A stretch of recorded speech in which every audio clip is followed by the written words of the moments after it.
folks, this is Pastor Mike Hoggard coming to you from Watchman Studios with another Watchman video broadcast. We're dealing with the capstone, that symbol on the back of the $1 bill, that evil eye that's looking at you all the time. Every time you pull out your wallet, you're looking at that thing. That thing's staring at you.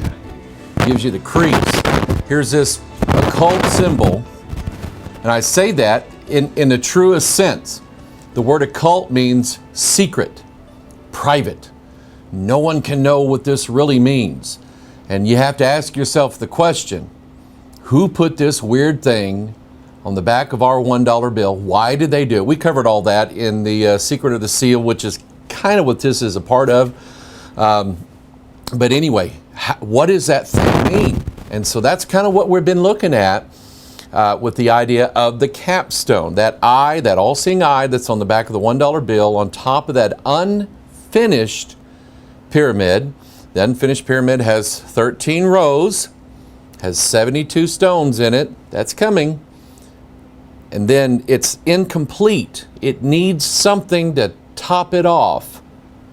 And so there's an all-seeing eye there that tops it off. And we're going to understand what that is, what it represents, how did it get there, and so on. And we're doing that by way of the scriptures. 2 Chronicles chapter 33.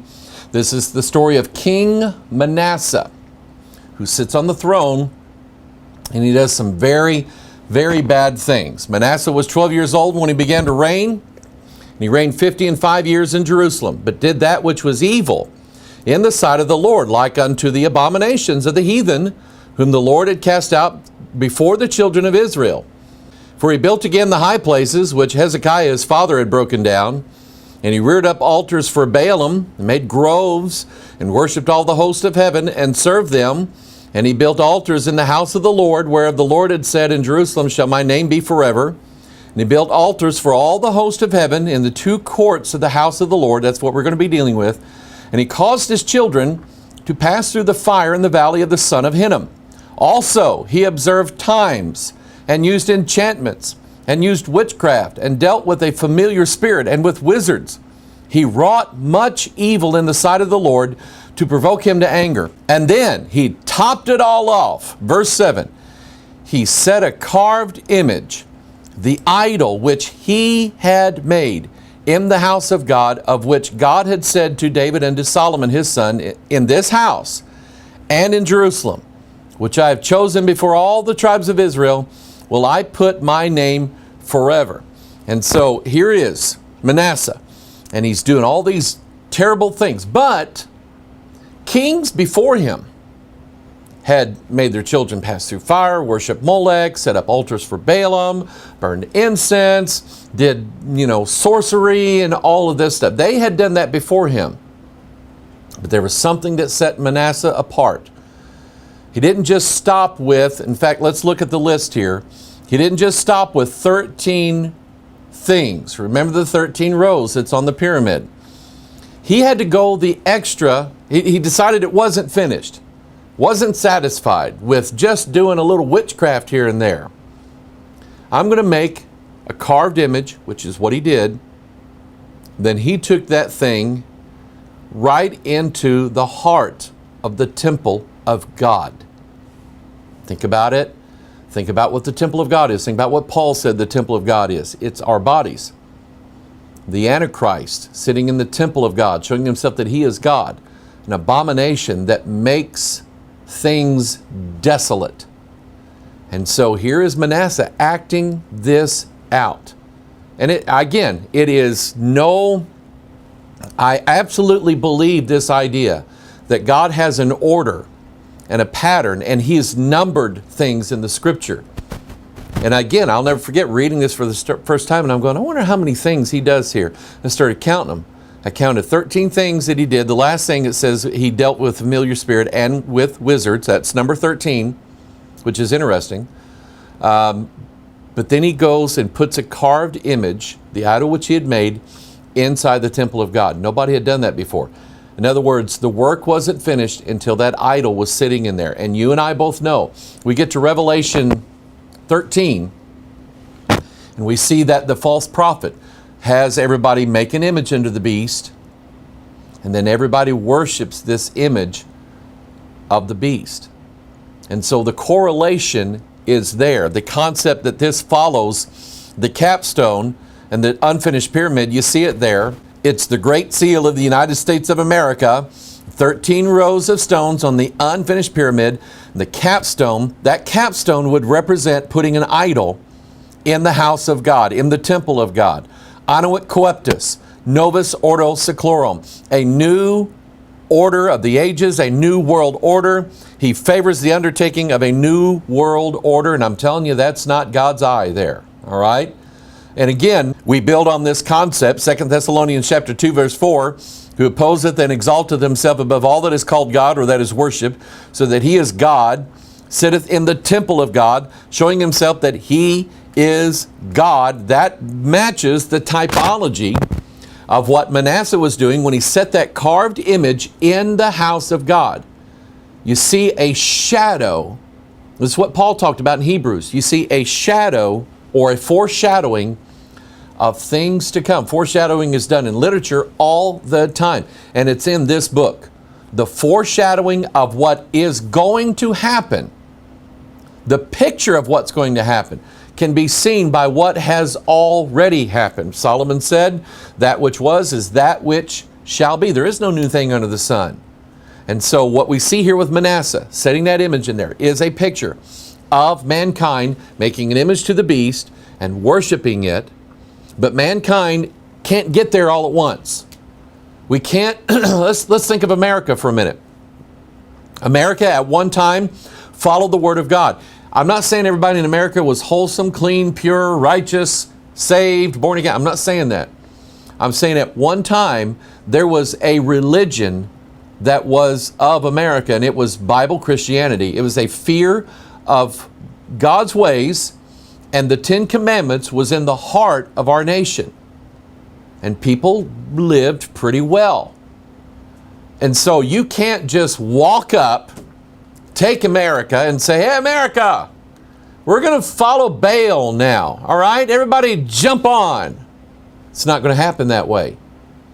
It has to be done like with Freemasons, or like with anybody in the cult, anybody in the mystery religions that Fat Albert Pike always talked about. He always talked about initiations, rituals, rites, levels. Climb it up the Masonic ladder until you reach that pinnacle, until you reach that light there at the top. And that's what's happening. That's what happened with Manasseh. So then we're taking these things that we learned from Manasseh, and we're finding out what's going on now that is leading everybody to finally make this image of the beast and set this image as like an authority over all mankind. People are going to do this willingly, but they have to be taken in grades and in steps, and that's exactly what's going on. So we've dealt with setting up the high places. Last week we started talking about the altars and what they were for, and we kind of finished off with that. We were talking about the burning of incense on these altars, burning incense to Baal, which was a symbol of what these different prayer types are in the church. And now we're going to look at the altars of sacrifice of Baal. Let's read the scripture, 2 Chronicles 33. Let's pick it up in verse 3. For he built again the high places which Hezekiah his father had broken down, and he reared up altars for Baalim, and made groves, and worshipped all the host of heaven, and served them. And he built altars in the house of the Lord, whereof the Lord had said, in Jerusalem shall my name be forever. And he built altars for all the host of heaven. That's what we're going to look at today. He built altars for all the host of heaven in the two courts of the house of the Lord. Now, what we're going to look at specifically, this particular part of the teaching where he's making all these altars, it's in verse 5 where he said, and he built altars for all the host of heaven in the two courts of the house of the Lord.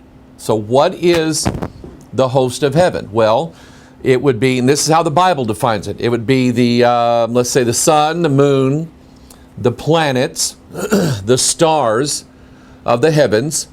And the Bible actually, I think answers the question better than any astronomer has ever answered. What are those luminaries that are up in the heavens? What are those things? And the Bible's teaching you that these things represent or literally are angels. In Revelation 12, we have the dragon, and he takes his tail and he gathers 1/3 of the stars of heaven and casts them down to the earth. Then we find out that he's taken 1/3 of the angels who were fighting with him against Michael. Michael prevailed, and there was found no more room for them, and so they were cast down to the earth. Stars are angels, but in this case here, they're bad ones. See, the good angels, anytime they ever showed up, they didn't want anybody bowing down and worshiping them.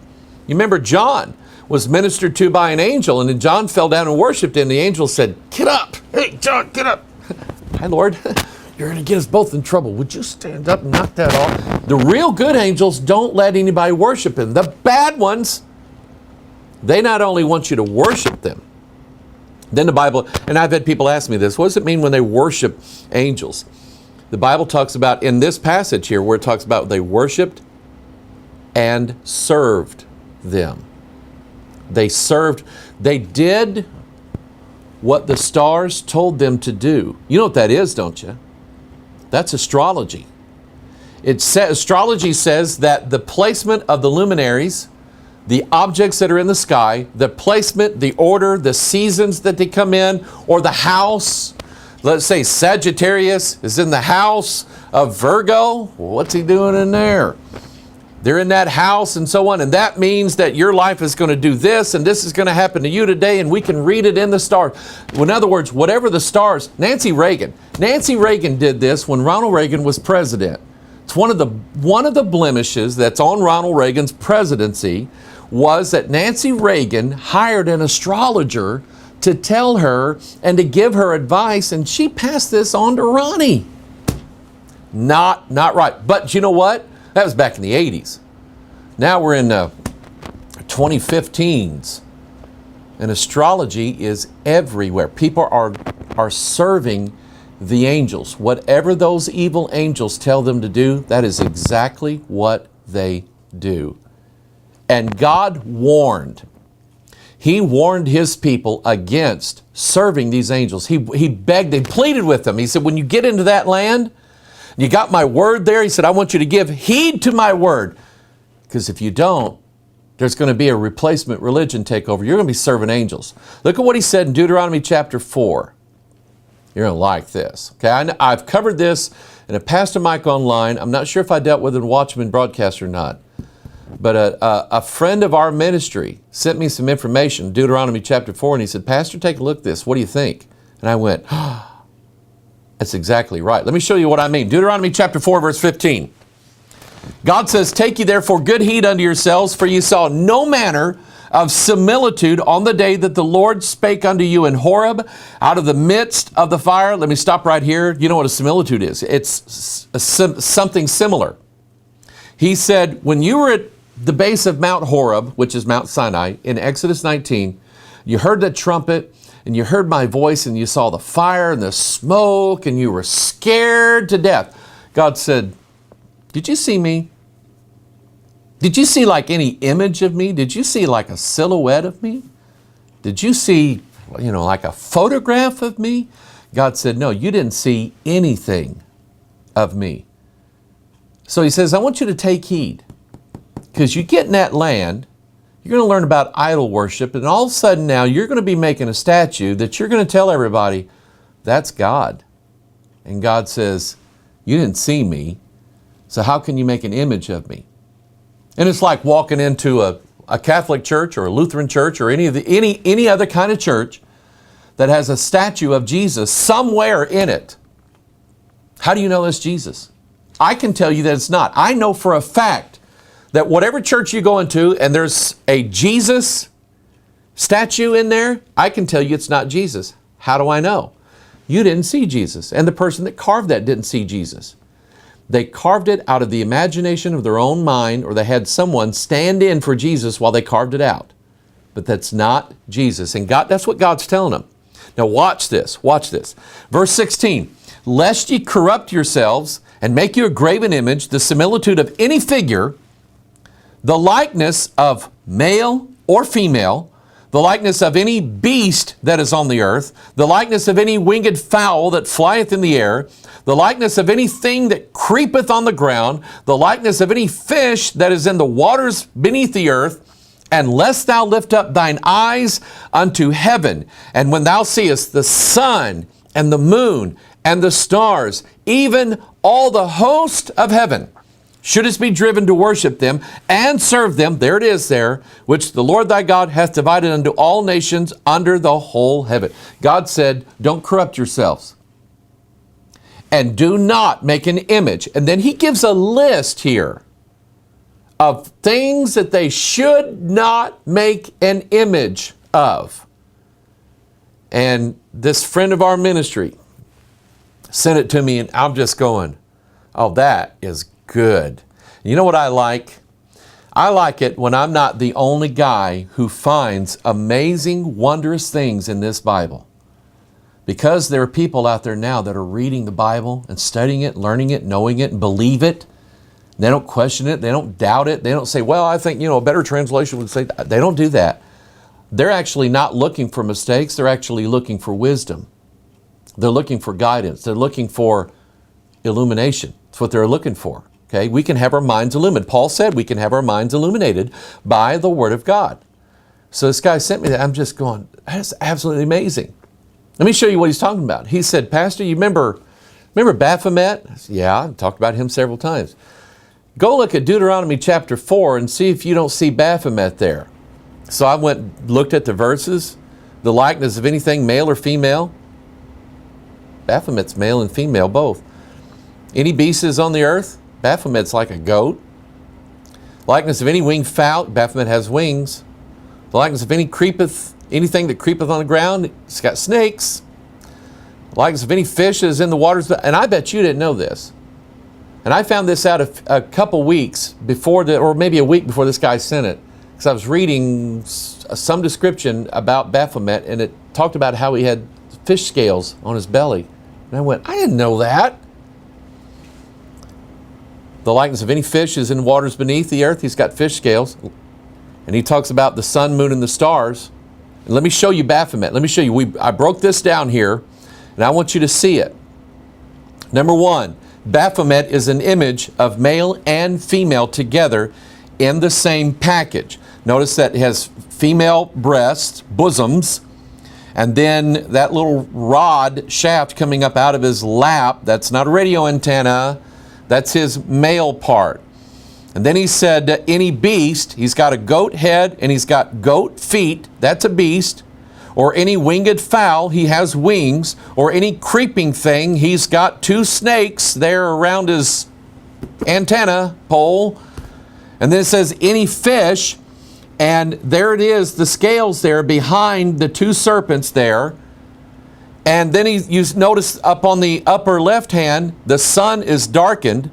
And then on the lower right hand, the moon is darkened. That's a dun dun dun, right? Because what is it that Peter preached on the day of Pentecost? The sun will be darkened, the moon will be turned to blood. Other places in the Bible talk about the sun being darkened and the moon will not give her light.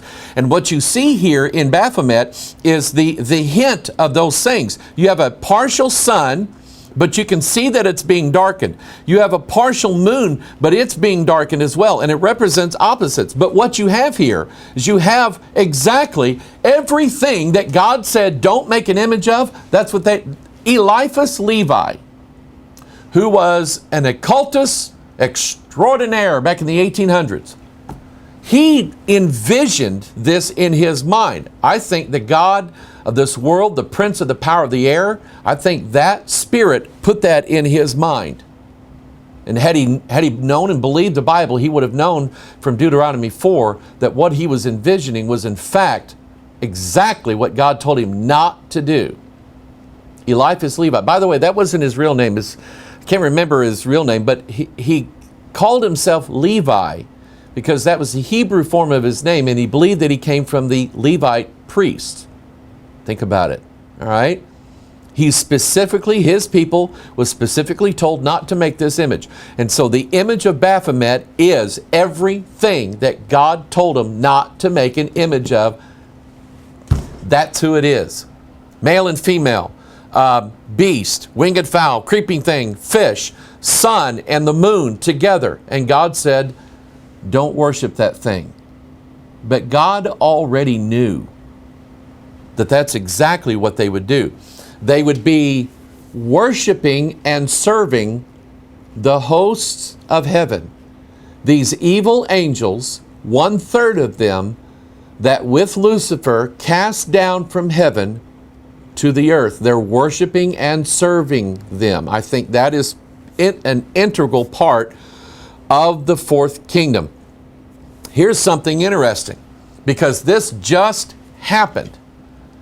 In Oklahoma City, there was one of the Oklahoma congressmen who used his own money, about $10,000, to make a stone monument of the 10 Commandments from the Bible and put it there in front of the state capitol.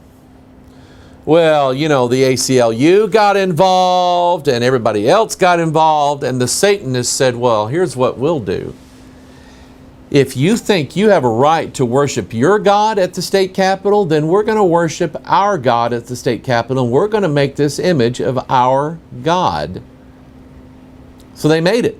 It hasn't made its way down to Oklahoma City yet, but in Detroit, they had an unveiling of the image of their God. Now remember, God said, don't make this image.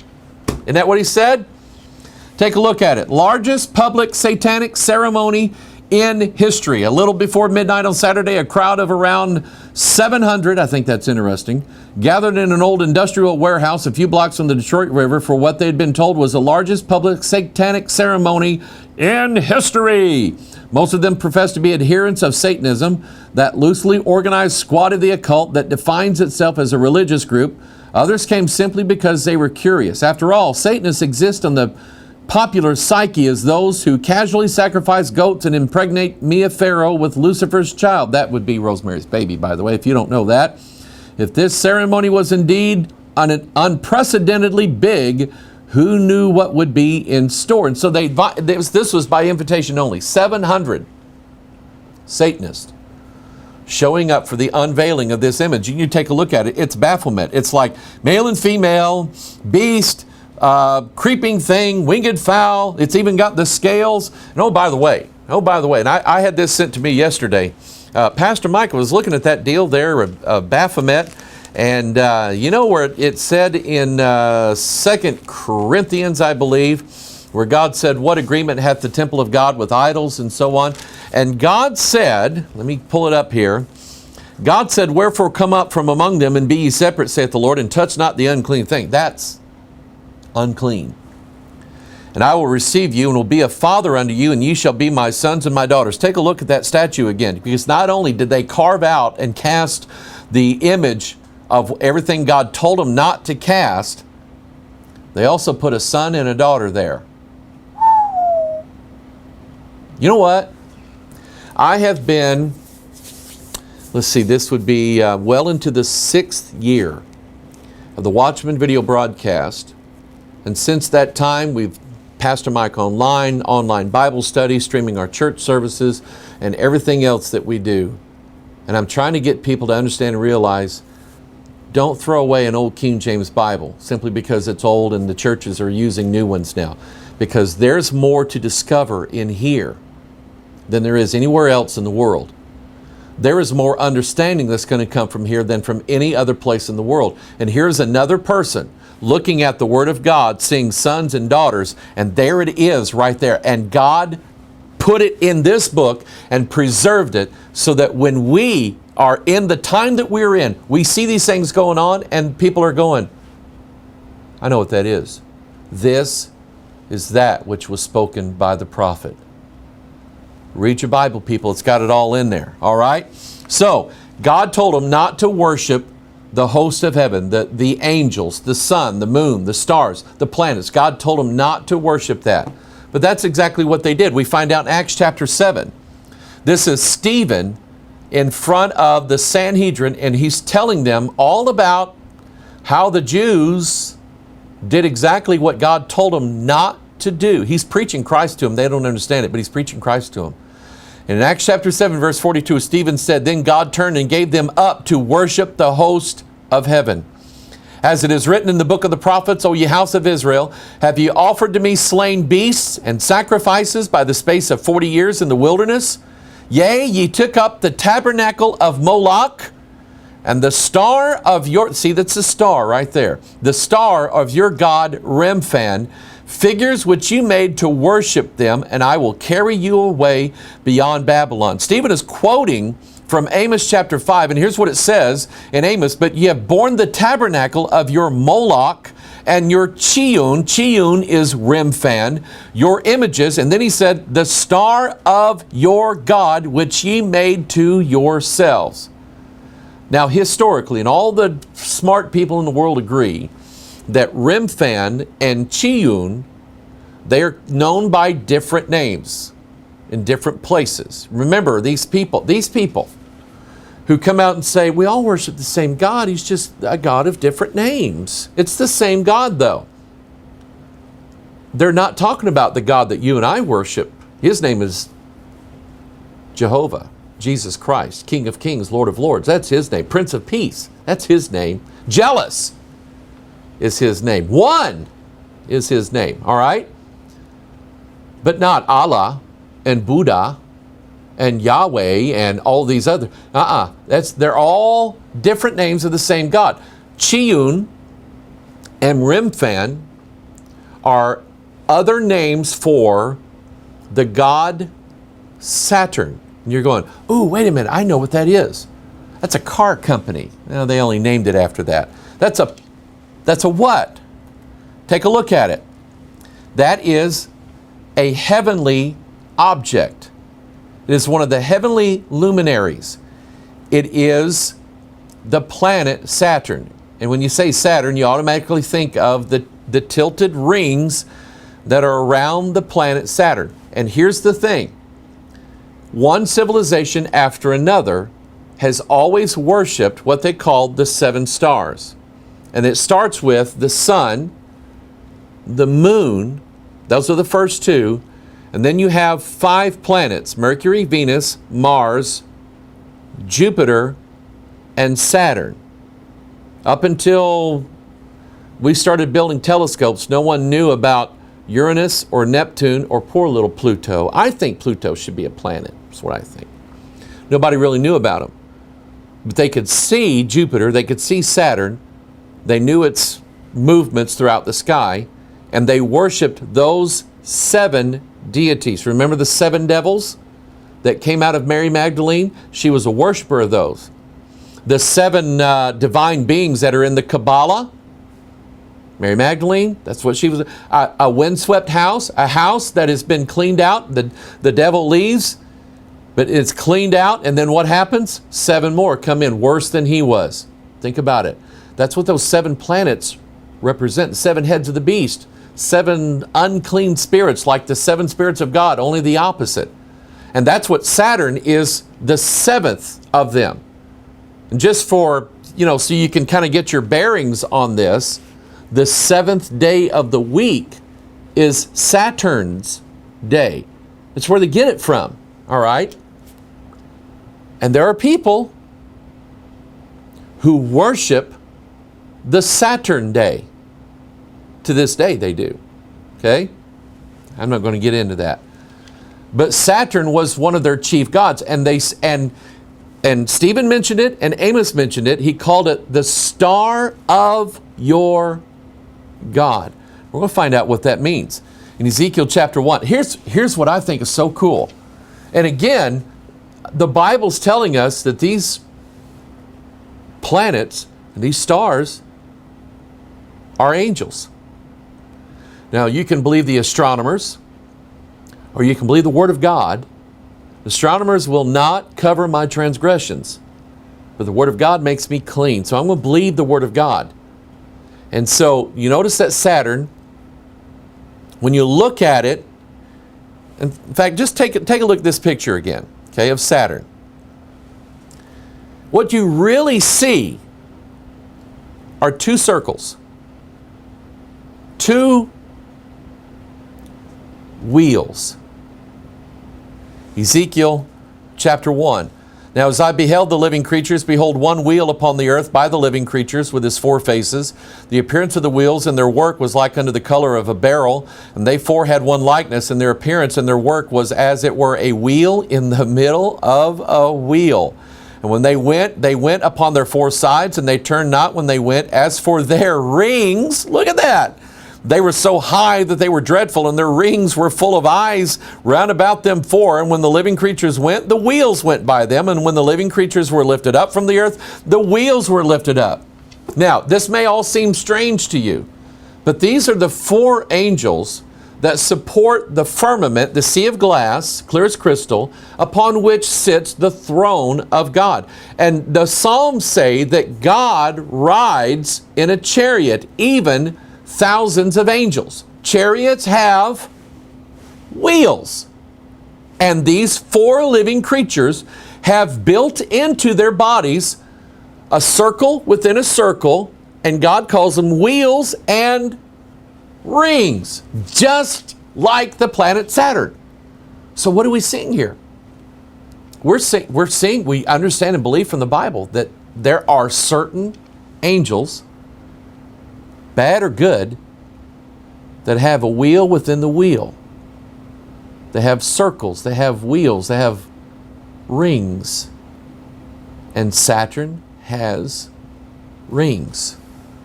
So what are we looking at? Even if you don't want to believe that Saturn really is an angel, then think of the symbolism of Saturn and these rings and these wheels. Think of it that way. If you don't want to go that far, I'm fine, but think about it. Now, here's something that nobody knew. Well, maybe some people knew. Here's something that nobody knew up until the last, let's say, 10 years. I don't remember when they quite did it, but scientists were looking at satellite imagery. They sent a spaceship out there to take pictures of Saturn and so on. They were looking at it, and they noticed, I think it's on the north or south pole, one of the two, the cloud formation. Saturn is like Jupiter. It's known as a gas giant. Sometimes I was called that. But anyway, a gas giant, like Jupiter. There is a solid core of rock or some kind of mineral, but it is composed largely of gases. And Saturn is that way as well, okay? And somebody noticed that at one of the poles of Saturn, the cloud formations formed a perfect hexagon, a six-sided shape, a box with six sides. Not only did they just capture it once and they thought, well, it's just an anomaly, but as the clouds whirl around the planet Saturn, that octagon or that hexagon stays in perfect shape. Here's pictures of it right here. Look at that. Isn't that weird? Do we not think it's bizarre that we have this humongous, and by the way, Saturn is bigger, way bigger than the Earth, on this humongous gas planet with these swirling toxic gases floating around, that they make a perfect hexagon at the bottom of Saturn. How did that get there? And a hexagon, let me show you what it represents. A hexagon represents a number. Take a look at it. Represents the number 6 because it has 6 sides to it. All right? Flonase commercial, 6 is greater than 1. And you see all these hexagons everywhere, especially on this. And the number 6, not only do you have the number 6 there, but you have 1, 2, 3, 4, 5, 6 hexagons, each with 6 sides. And then over on the Flonase package, 1, 2, 3, 4, 5, 6 hexagons again, each with 6 sides. There's something going on here. And I started seeing hexagons everywhere, packaging. advertisements, video games. Started seeing hexagons everywhere. I started collecting pictures of what I was seeing. I'd go to the store and collect pictures of 666s and triple hexagons everywhere. Here's some more of them right here. IBM, a new way to code. And to see the 3 6s there, the 3 hexagons? Here is one called Initiated, a double hexagon. Power Scrub, 3 hexagons. Here are these golf clubs, 3 hexagons again. Here's a video game for, I think, iPhone, 3 hexagons. Here's the front of a car, 3 hexagons. Here is Infamil, the Infamil package. It's got hexagons all over it. And if you want more of this, I have this website called 666alert.net. And I have probably close to anywhere from 200 to 300 examples. We're adding more all the time. And if you see any packages, a lot of times they'll show up on TV commercials, and I just pause the TV and take a picture. That's what I do. TV commercials, packaging, video games. You go to Sam's, go to Costco, go to the store. You see hexagons. The Walmart logo is called the Spark. It's got 6 rays coming out of it. Okay, and I've got pictures where they group 3 of those spark images together. Okay, everywhere. If you see that, take a picture of it. Send it to us and mark it 666 alert, and we'll get that on our blog if it fits in, with our criteria. All right? But where did that image come from? Why is that image on Saturn? And what does it have to do with the star of their god? The hexagon sits inside of a hexagram. The two are a little bit different in how they're drawn. But a hexagram is like a triangle pointing up, interlaced with a triangle that's pointing down. You see it here. By the way, Eliphas Levi drew this one too, the one on the left. Notice you have opposites, black and white. You have air and sea there. You have the serpent with its tail in its mouth. That's the Ouroboros. It's a symbol for like new life and new resurrection, but it's the occult version of it. Over there on the right, you have the 12 zodiac signs. You have the sun, moon, and stars represented there. And the star that's represented is the star of their god, Remphan. You see, and I didn't really pull from a lot of different places, but you can note, you can do the research yourself. The hexagram is not a symbol that was exclusively used to represent the nation of Israel. It goes all the way back, ancient Babylon, Sumeria, the Egyptians, the Indians, and I don't mean the American Indians, the real Indians, all the way back in their religions. Temples that were built thousands of years ago have a hexagram in there. And where did Israel, what Bible verse declares that the symbol, they call it the Star of David? What verse is that? It's not in your Bible. The only reference to a star related to the people of Israel, Stephen declared it and Amos declared it. They were speaking the same thing. It's the star of their god, Remphan. And to this day, that God, that deity, rules over the people of Israel. Now, I don't hate Israel. I love them. God is going to save a remnant out of those people. Give them redemption. Give them the forgiveness of their sins. They're God's people, for crying out loud. I don't hate them. I don't curse them either. Right now, they are already under a curse, and the deity that rules over them to this day is still Remphan. It is still Saturn, marked by that hexagon or that hexagram. The hexagram can be seen as like a combination of any 2 or even all 4 of the element symbols, earth, air, fire, and water. Notice that earth and air are opposites, pointing in different directions. Fire and water are opposites, pointing in different directions. And when you fuse them together, you have the hexagram. Over here, a Masonic emblem with the 2 pillars, Jachin and Boaz. Notice the DNA vine twirling around them. Isn't that interesting? And then you have the hexagram is like a fusion of things. Notice there the sun and the moon. By the way, you have the 7 stars up there as well. You have the sun and the moon and the stars, the planets. You have father and mother all joined together. You have superior and inferior all fused and joined together in that hexagram, and that's ultimately what that symbol represents. It is the symbol of they shall mingle themselves with the seed of men. And so when they're worshiping the host of heaven, the idea is at some point that host of heaven is going to come down to the earth and mingle themselves with the seed of men.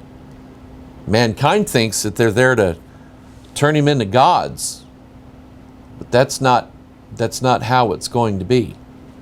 Let's go back to 2 Chronicles 33 and let's get a little bit more understanding about this. For he built again the high places which Hezekiah's father had broken down, and he reared up altars for Balaam. He made groves and worshipped all the host of heaven and served them.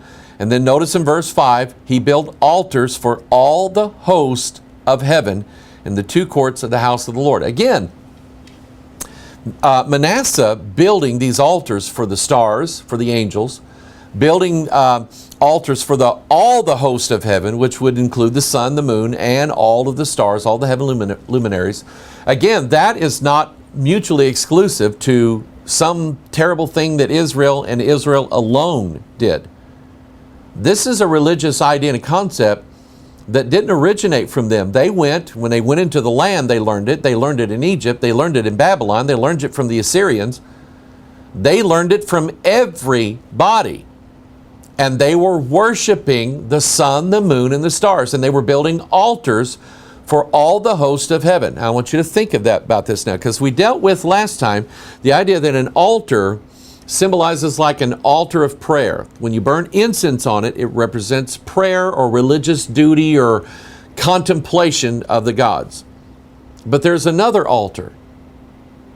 It's an altar of sacrifice. It's an altar upon which something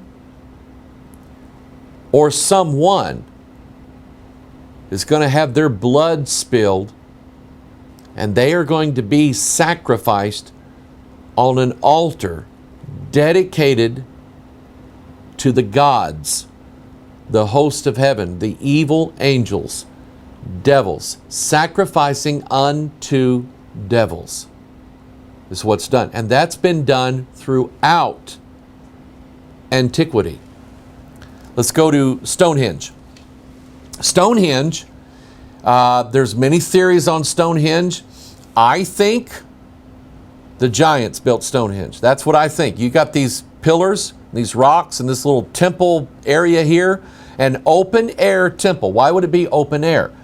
Because the temple and the altar of sacrifice that they were doing there at Stonehenge was intended for the gods, the luminaries of the heavens, the sun, the moon, and the stars. In fact, there is one thing that is known about Stonehenge is that every year, I think it's at the summer solstice, pagans, druids, they all gather around. There's a huge gathering at Stonehenge on June 21st, the summer solstice, because as the sun rises on that particular day, it shines a beam of light across the top of this stone through the pillar there at Stonehenge and lights on something. I don't remember what it is.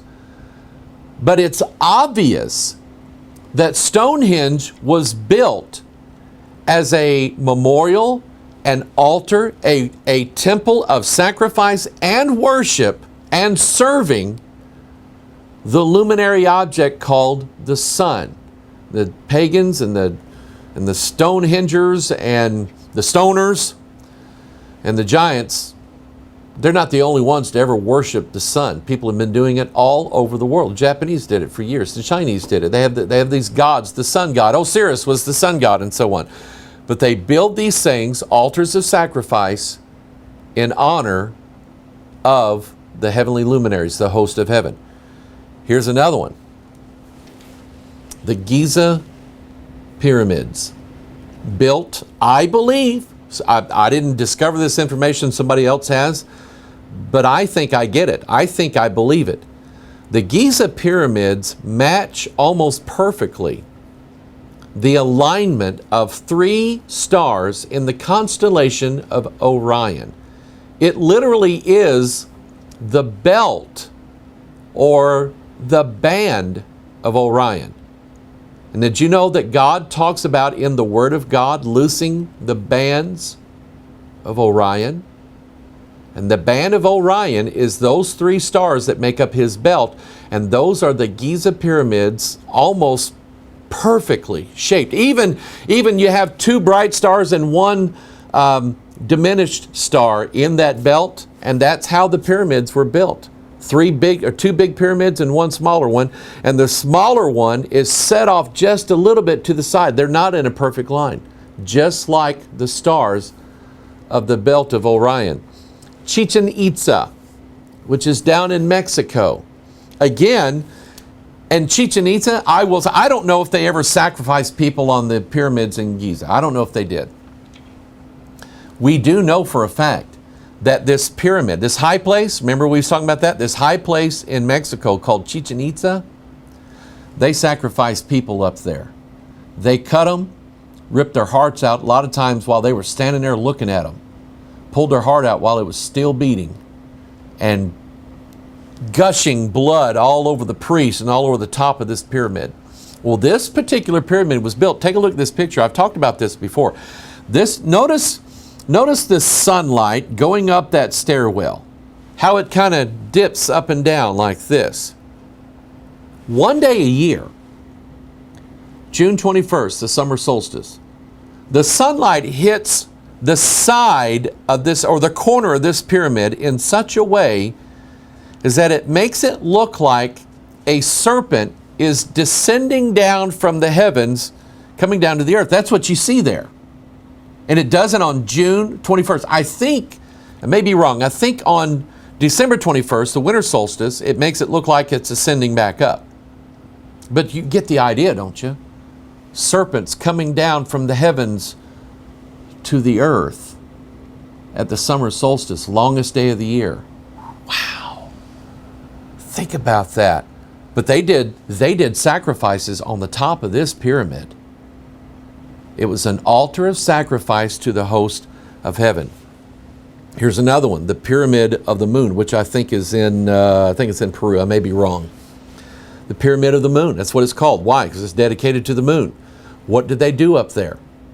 They killed people, sacrificed them to the hosts of heaven.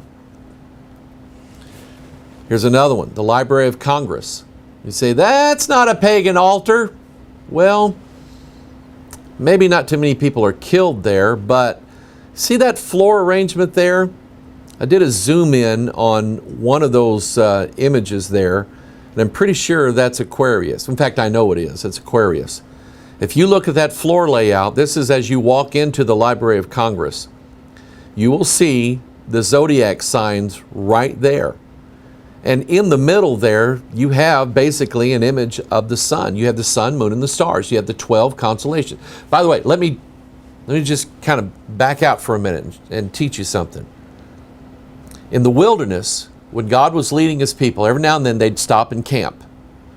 When they stopped and camped, the very first thing that they did was the Levites who were responsible for this immediately began setting up the tabernacle.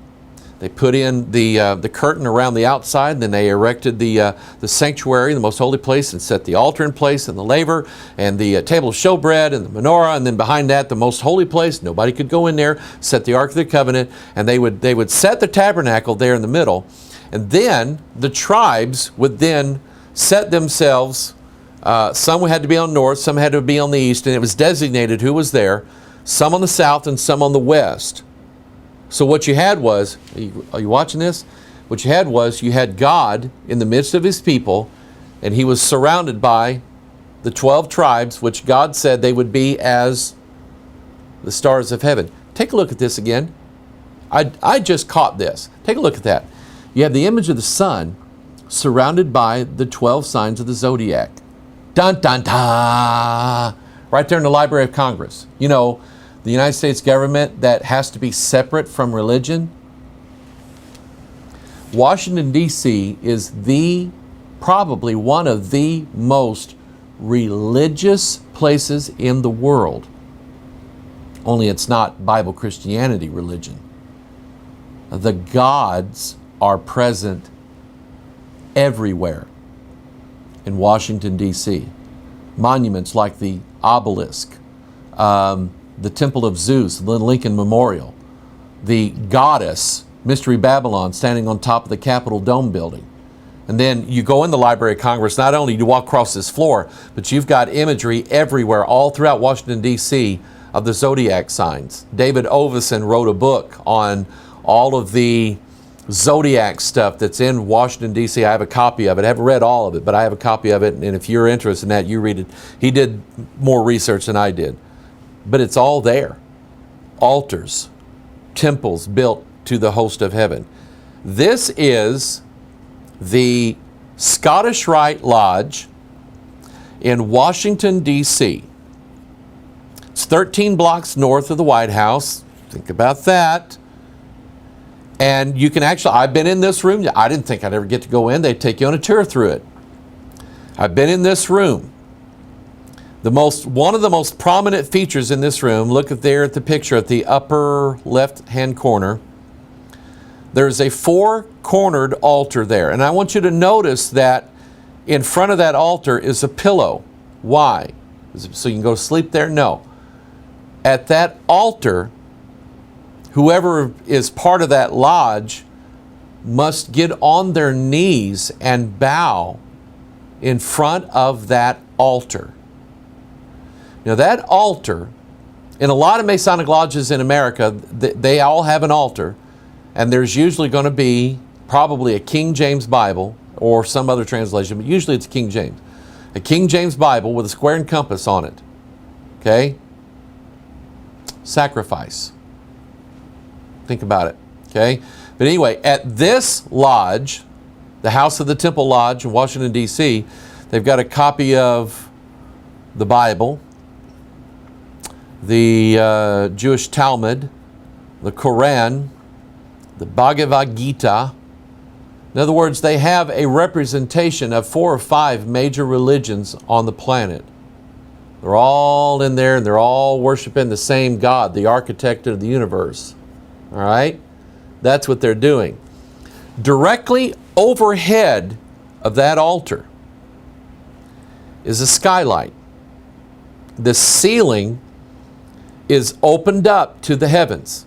So whatever is participated on that altar is done in the presence of the heavenly luminary objects. And I did some counting. You look at this picture, there's six sections of glass across the top, 6 of them going down, and 6 going diagonally. Dun, dun, dun. 666. Okay? Now, when you bow at this altar, you are knelt not only in front of this altar in the presence of all the hosts of heaven, but you are knelt in front of a wooden chair that has a canopy over it. And that chair is exactly 33 feet tall. Think about it. Masonic number 33, all right? Christ being 33 when he made a show of his enemies, when he's on the cross. And you are elevated 5 steps up to that throne. In other words, the person who ascends to that throne goes up 5 steps, and then he sits on the 33-foot tall throne. And whoever is in that Masonic lodge, when they're knelt before that altar, they are actually bowing and kneeling before someone who is called the worshipful master. The significance of the 5 steps are, I will ascend into heaven. I will exalt my throne above the stars of God. There's a throne there. I will sit also upon the mount of the congregation. The worshipful master rules over the lodge. I will ascend above the heights of the clouds. I will be like the Most High. Do you know who the Most High was? It's Jesus Christ. The worshipful master. And by the way, this is Isaiah 14. I've read it so many times, you probably should already know it. 5 steps, 5 things here that whoever is the worshipful master of this lodge walks up these steps. He ascends into heaven. He exalts his throne above the stars of God. He sits upon the mount of the congregation. He ascends above the heights of the clouds. He will be like the Most High. He is worshiped as the worshipful master of the Freemasons Lodge. And anybody who's ever been a Freemason will tell you, you're told to kneel and bow before your worshipful master. And I had a preacher tell me, he said, Mike, he said, I thought about this, and he said, I had a guy in my church that was a lodge member, and he said, I went to talk to him, and he said, there's nothing wrong with being a Mason. We're Christians. And he said, you have in your lodge a man called worshipful master. He said, yeah, that's right. Jesus said no man can serve 2 masters. What are you saying? Well, either Jesus is going to be your Lord and Master, or this other guy's going to be your master. But you can't serve both of them. And I went, that's really good. So the Temple of the Lodge in Washington, D.C., an altar of sacrifice, because the Mason at that point sacrifices everything that he would have been or is, and yields and worships the hosts of heaven in front of the 33-foot tall throne. Now, let's bring this idea in with this. The worshipful master, the number 33, being this high Mason number. Jesus Christ being the sacrifice for man's sins, being 33 years old. Because remember that the idea, the premise is that I believe mankind is being taken on these levels. We go from one, think about all you watch TV from the 50s, like, Father Knows Best and Leave It to Beaver. You ever see any bikinis on Leave It to Beaver? Father Knows Best. You ever see any of the Kardashian women in Father Knows Best? You ever see, 2 women in bed kissing one another on Father Knows Best? No. Those things were taboo just 60 years ago in this country. Taboo. You couldn't do that. You didn't do that in public. It just wasn't what America was. How did we get to where we are now? How do we get to where we're dealing with this right now in our county? 17-year-old boy who puts on a wig and a dress and goes to school every day, public school in Hillsborough, Missouri, and he walks into the girls' bathroom, and the school has to let him do it. How did we get there? One step at a time. By the way, this man, this boy, 17 years old, if you've seen a picture of him, he's got the face of a man, but he has the hair of a woman. Revelation chapter 9.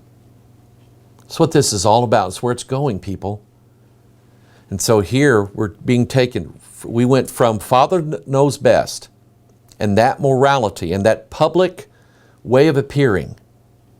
It goes from that to where we are now.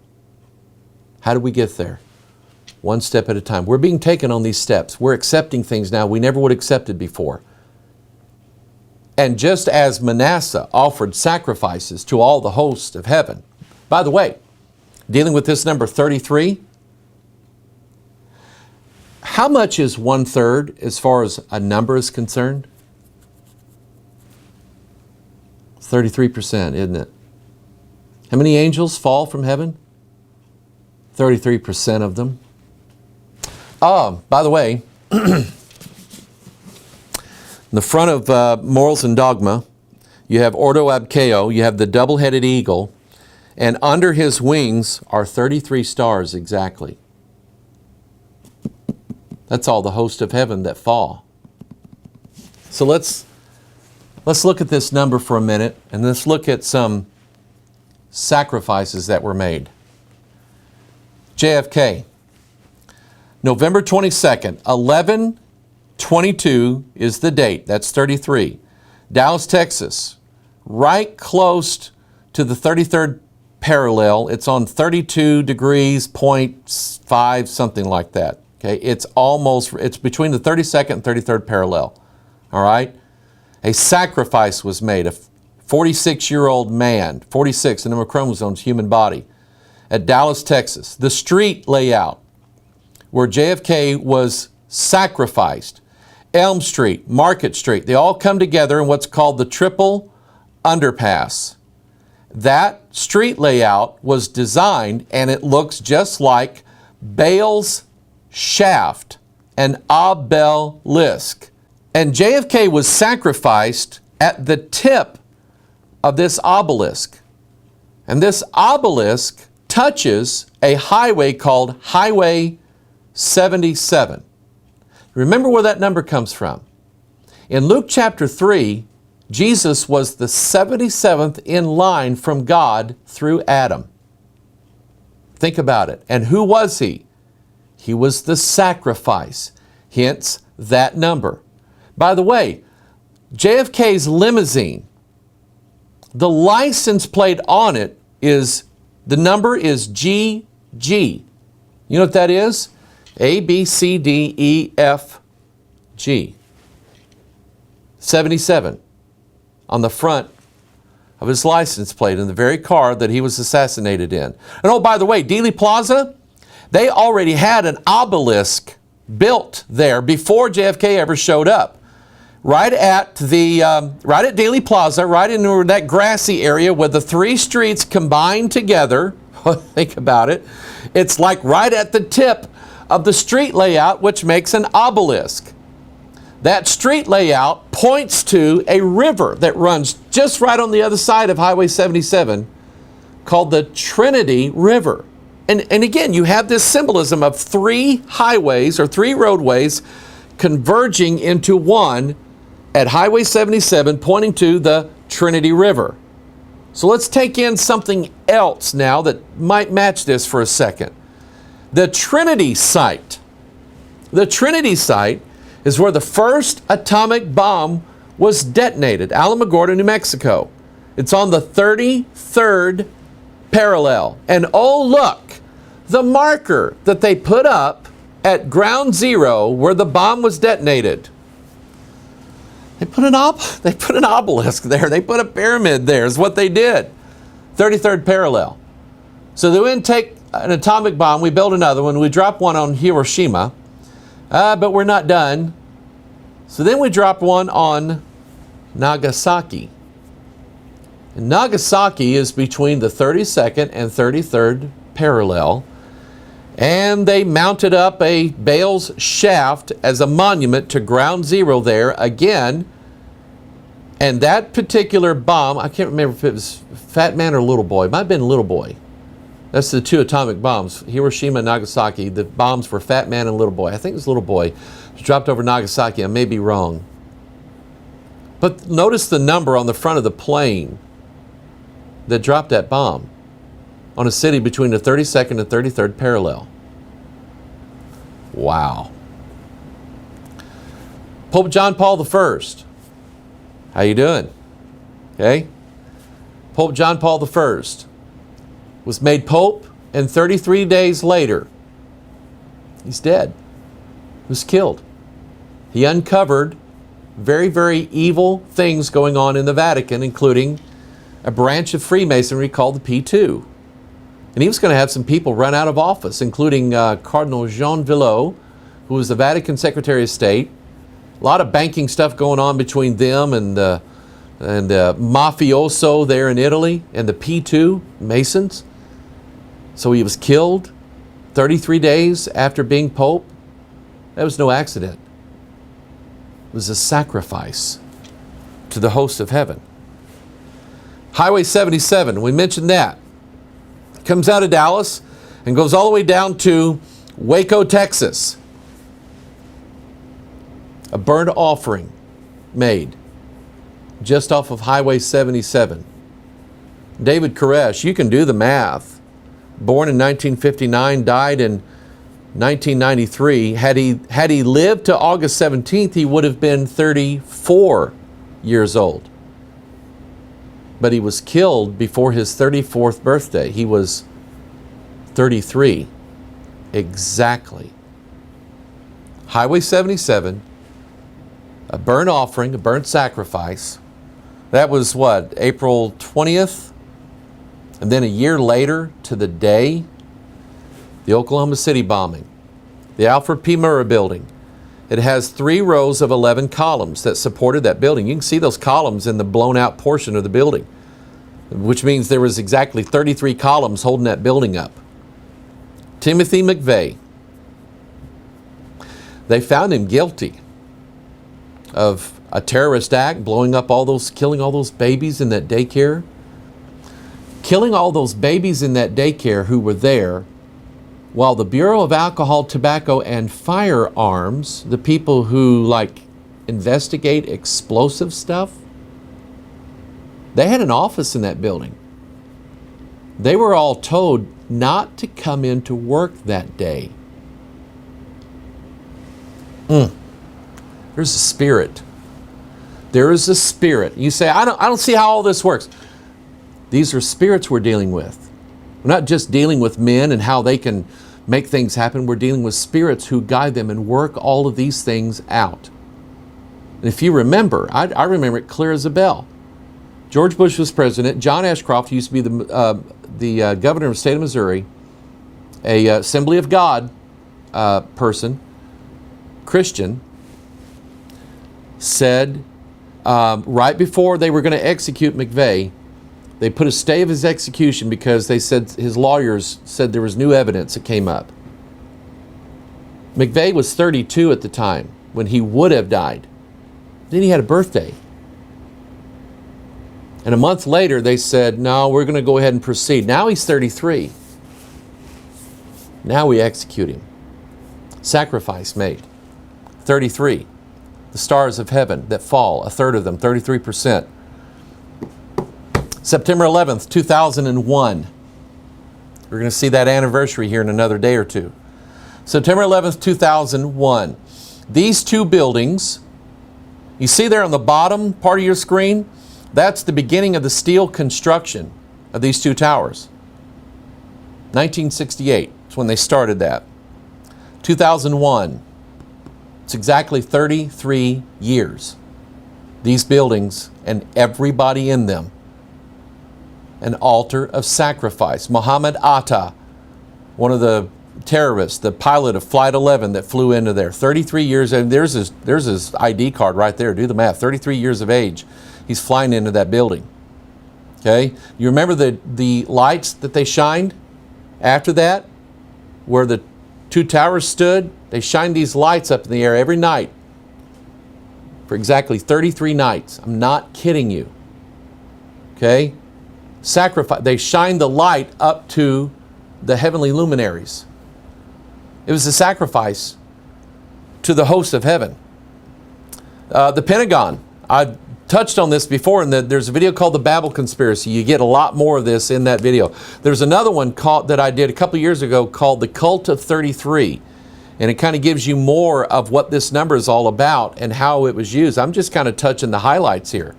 But the Pentagon, actually, there is a ritual called the Great Rite Ritual. I know somebody who told me, I've known them practically all my life, that in their darkest days they participated in a satanic sacrifice. There was actually a human being on that altar. And see, the Great Rite Ritual requires that the woman spread herself out and become the altar. An altar of sacrifice at the Pentagon building, September 11th, 2001. By the way, Pentagon building, exactly 77 feet tall. Exactly. Okay? And whatever theories you have about what it was that blew that building up, the idea is that something penetrated that altar. And a burnt offering was made September 11th, 2001 at a building 77 feet tall. That's what happened. Okay? Virginia Tech killings. 33 people, including the shooter, killed, dead, sacrificed. Remember the 33 miners? There's a movie coming out. Oh, I want to see that. There's a movie coming out, the 33 miners. Now think about it now. Here they are, and they're down in a pit, and they're trapped, and they can't get out. 33. All right? So they dig a hole, they penetrate there, they open it up, and they send down this little capsule that they called the Phoenix. The Phoenix goes down into the pit. And by the way, these 33 miners that are dead, they're so far down. You know how you like go in caves and they're cool? These guys are so far down, it's not cool down there, it's hot. Because they're closer to the molten center of the earth. And they're down there sweating every day. It's unbearable. And the Phoenix rises up 33 times, brings these guys back out of the pit. Do this. Go to Google and type in 33 dead or 33 deaths. 33 dead, 130 injured in China knife wielding spree. At least 33 dead in Afghan suicide. Landslides in western Nepal leave at least 33 dead. 33 dead after Philippines ferry capsizes. And you know what? I think on some of these, it was more than 33 that died. But notice the headlines, at least 30. Why not say at least 30 or at least 35? No. At least 33 dead China. Dead in Afghanistan, dead in Nepal, dead when a ferry capsizes. Sacrifices to the host of heaven.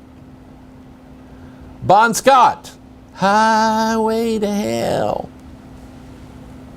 33 years old. Chris Farley, Tommy like wingy. 33 years old. Both of them drugs. By the way, drugs and alcohol. Killed them dead. Altars of sacrifice to the host of heaven. Charleston, South Carolina sits between the 32nd and 33rd parallel. Sacrificed 9 people. That would be 3 times 3 by this wacko guy. Altar of sacrifice to the host of heaven. Morgan Freeman's granddaughter was stabbed to death by a guy who was so looned out of his mind. It was like her ex-boyfriend or something like that. And he was looned out of his mind, talking about Satan and an exorcism that he was performing on her. She was 33. Listen to me. There were devils inside that man who killed Morgan Freeman's granddaughter when she's 33 years old. You just read the story. He was full of devils. A sacrifice to the host of heaven. Wow. Zephaniah chapter 1. Here's what God said. I will consume man and beast. I will consume the fowls of the heaven and the fishes of the sea. That's Baphomet. And the stumbling blocks with the wicked. And I will cut off man from off the land, saith the Lord. I will also stretch out mine hand upon Judah and upon all the inhabitants of Jerusalem, and I will cut off the remnant of Baal from this place. In the name of the Chemarims with the priests. And I'm going to show you what that means in a minute. And them that worship the host of heaven upon the housetops, and them that worship and that swear by the Lord, and that swear by Malcolm, or which is Milcom, I think, and them that are turned back from the Lord, and those that have not sought the Lord, nor inquired of him. Now, here's what's interesting. God said, I will consume man and beast, Baphomet, fowls of the heaven, fish of the sea, Baphomet, okay, and stumbling blocks of the wicked. And then he said, the remnant of Baal, and he said, and the name of the Chemarims with the priest. Now, I had to look that word up, Chemarims. You know what it means? There's several possibilities, but one of the definitions of the word chimerims was that they were black-robed, idolatrous priests. Wow. Black-robed priests who worship idols. We have that now. And by the way, Roman Catholicism worships the host of heaven, do they not? Because when you go to a Catholic church, you don't just see a statue of Jesus. In fact, that's probably not the first thing you see when you go into a Catholic church. You see an image of Mary. You see an image of Saint Joseph, Saint Frank, Saint Bulldog. These saints are the host of heaven, who the Catholic Church says has a part in your salvation. You go in that church and you do that stuff, you are worshiping the host of heaven. And the Catholic Church does a sacrifice of a 33-year-old Jesus every time they have church. It's called the sacrifice of the Mass. And they kill the 33-year-old Jesus every time they have the Mass. Now, I know that that's not the real Jesus, because my Bible says that he only offered himself up one time, not thousands of times every day. Think about how many Catholic churches there are in this world, and some of them have Mass every day, thousands of times a day.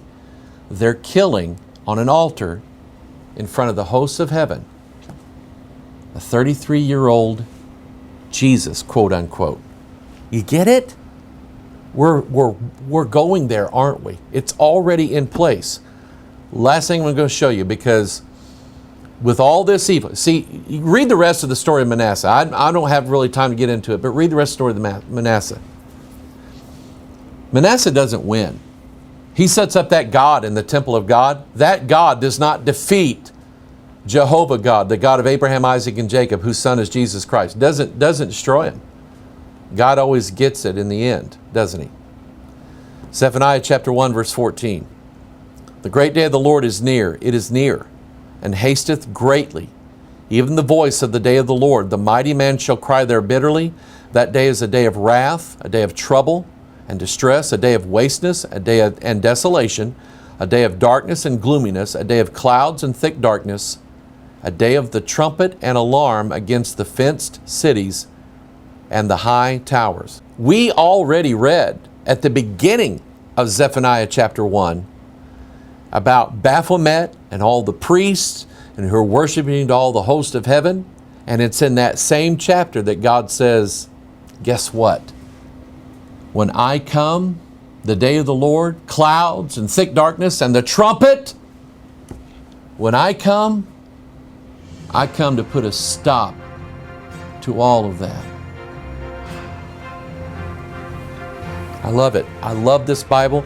I love what it says. I love how it says everything. It's like, and here's what I'm going to tell you. There are going to be more killings. There are going to be more sacrifices.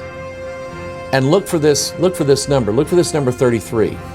Now, don't make it too complicated, because I don't think it really is. But look for this number now. I don't know. I'm not a prophet, but I'm telling you, more sacrifices are going to be made to the host of heaven. More altars. And that number is going to show up. And when it does, you'll say, you know what? This is that which was spoken by the prophet. This Bible's coming to life right now. Read it, believe it, study it, meditate on it, think on these things, Paul said. God will bless you. And be ready for the day when the clouds come and the trumpet sounds. Day of the Lord. Be ready for that day. I am. I hope you are too. All right? God bless you. We're moving along here. We're building the pyramid. We're going to see what comes next. All right? In the next Watchman broadcast. God bless you. We'll see you next time. Bye-bye.